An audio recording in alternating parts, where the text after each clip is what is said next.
안녕하세요. 제주 이주 컨설팅 전문 가온부동산 가온건설 대표 최재헌입니다. 지난 시간에는 제주도 세컨하우스 어떻게 관리하고 운영해야 하나요? 라는 말씀을 드렸습니다. 첫째, 농어촌 민박업이 가능한 경우 농어촌 민박업을 하고요. 둘째, 농어촌 민박업이 불가능한 경우 장기 숙박으로 활용하시고, 셋째, 내 집을 임대해 주기 싫은 경우에는 신뢰가 가는 조경업체에 방역과 정원관리 등의 별장 관리를 맡기시라는 말씀을 드렸습니다. 이번 시간에는 제주도 습기를 잡아라 라는 내용으로 말씀을 이어가도록 하겠습니다. 제주 입도를 준비하시다 보면 제주도는 습기가 많아서 제습기가 필수라는 이야기를 들어보셨을 겁니다. 제가 제주에 내려와 살아보니 육지에 비해서 제주도는 습기가 너무 많아서 제습기가 필수였습니다. 하지만 같은 제주도에서도 어느 지역은 매우 습하고 다른 지역은 덜 습한 곳도 있습니다. 내가 제주에서 선택한 집이나 토지 위치가 특히 습한 지역이라면 어떻게 습기를 잡을 수 있는지에 대한 말씀을 오늘 드려보도록 하겠습니다. 첫 번째입니다. 바닷가와 중산간 지역은 습하다입니다. 제주도 전체가 섬지역이긴 하지만 그 중에서도 바닷가에 바로 접한 어촌마을이나 해발 고도가 높은 한라산 인근의 중산간 지역은 특히나 더 많이 습합니다. 또한 같은 바닷가라도 더 습한 지역이 있고 덜 습한 지역도 있으니 지역성이 있다고도 말씀드릴 수가 있겠습니다. 예를 들면 서귀포 강정동이나 법한동의 바닷가가 제주시의 한림읍이나 애월읍의 지역보다 훨씬 더 습합니다. 이는 계절풍의 영향 때문인데요. 주로 남동풍이 부는 여름에 습도가 매우 높아지기 때문입니다. 또한 같은 중산간 지역이라 하더라도 구자읍 송당리나 조천읍의 대을리, 와흘리가 저질이나 청수리보다 훨씬 더 습합니다. 이는 해발 고도와 한라산의 등고선과도 깊게 관련이 되어 있는데요. 고도가 높아 안개나 구름이 걸려 지나가는 곳은 습기가 계속 머물게 되며 해발 고도가 낮은 지역은 안개나 구름이 바람에 빠르게 지나가기 때문에 상대적으로 습기가 덜한 것입니다. 저는 제주도에 와서 번개쇼라는 것을 처음 보았는데요. 주로 해발 고도가 높은 지역에 구름이 서로 맞부딪히면서 계속 충돌이 나는 현상이었습니다. 제주도에만 있는 4월 고사리 장마를 대비하시기 위해서라도 제주도는 제습기가 필수라고 하겠습니다. 처음에 제주도 지역 특성을 잘 모르고 집만 보고 계약을 했었던 대을리 전원주택의 습도는 벽에 물이 줄줄 흘렀던 기억이 납니다. 제주 입도를 준비하신다면 내가 정착하려는 지역이 습한 지역인지 덜 습한 지역인지를 미리 확인해 보셔야 합니다. 두 번째입니다. 곶자왈 지역은 피해라입니다.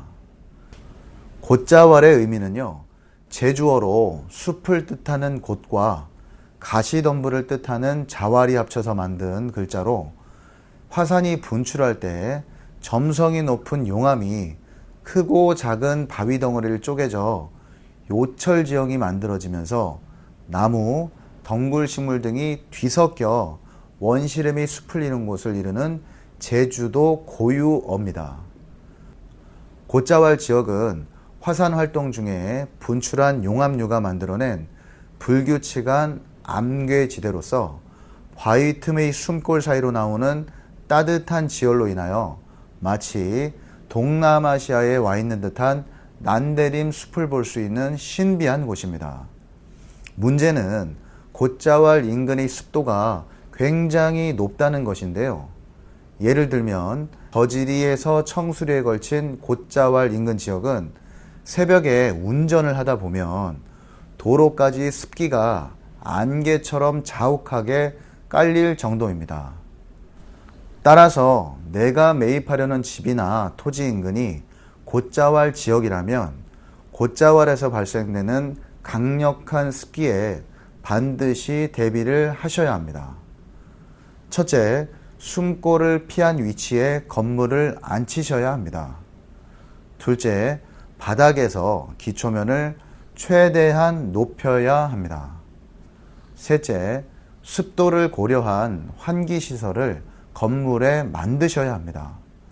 넷째, 건축물 설계와 조경공사 설계 시에 최대한 습기를 차단하도록 해야 합니다. 세 번째입니다. 습도를 고려하여 건축하라입니다. 집을 설계한다는 것은 단순하게 집이 무너지지 않도록 구조 도면만을 그리는 것이 아닙니다. 특히나 제주도에서는 집 지을 터를 보고 어느 방향에서 습한 해풍이 불어올지를 미리 파악하여야 하며 어느 방향에서 태풍이 들어닥칠지도 알고 설계를 하셔야 합니다. 특히나 많이 습한 지역이라면 남향보다는 남서향으로 건물을 앉혀 거실에서는 조금 눈이 부시더라도 최대한 햇빛이 건물에 많이 받을 수 있도록 해야 습기를 제거할 수가 있습니다. 가끔 육지에서 유명한 설계사분이 그려주신 설계 도면이라고 하시며 설계를 해서 제주로 가져오시는 분들이 계신데요. 제 생각에는 제주도에서 집을 지으실 때에는 습기를 최대한 막을 수 있도록 터를 미리 보고 건물의 방향을 잘 정하셔야 합니다.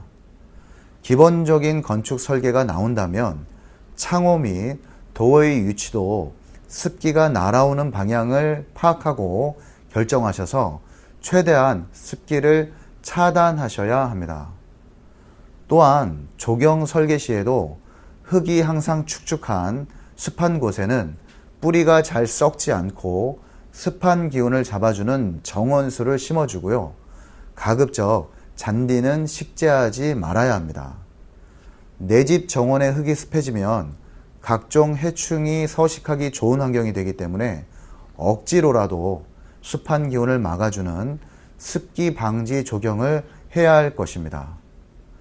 특히나 식구 중에 모기 등에 물리면 벌처럼 부어오르는 모기 알러지인 스키터 증후군이 계시다면 주변에 습한 기운이 없도록 항상 관리하시기를 바라겠습니다. 오늘은 제주도 습기를 잡아라 라는 내용으로 말씀을 드렸습니다. 첫째, 바닷가와 중산간을 피하고, 둘째, 곶자왈 인근은 피하며, 셋째, 습도를 고려하여 건축하라입니다. 지난 방송 117편 제주도 주택지 매입 시 유해 생물을 고려하라 방송에서도 말씀을 드렸듯이 꿈같은 제주도 전환 생활이 습기로 인한 유해 생물의 유입으로 인하여 공포가 될 수도 있음을 다시 한번 명심하셨으면 좋겠습니다.